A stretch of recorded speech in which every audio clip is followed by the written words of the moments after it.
Perkara yang paling susah dalam dunia ni istiqomah kan Kak? Istiqomah ni dia bukan tentang kita buat, kita jatuh dan terus tak buat. Sebab being a woman is not easy.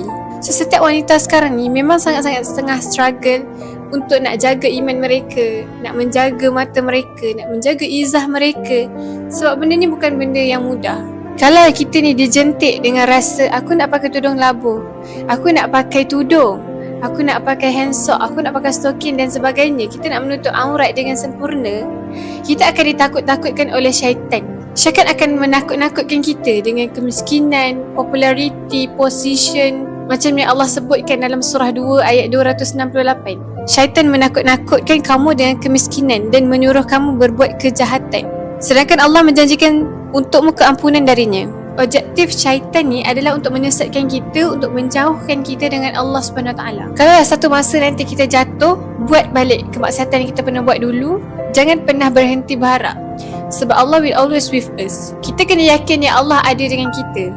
Sebab kadang-kadang kita lupa yang Allah tu very close with us. So untuk wanita yang masih lagi tengah struggle untuk nak berubah, untuk nak menjaga aurat dia, berusahalah. Sebab bila mana kita ni berusaha, Allah akan bantu kita. La yukallifullahu nafsan illa wus'aha. Allah ni tak membebankan manusia melainkan kesanggupan dia. Sampai sini faham?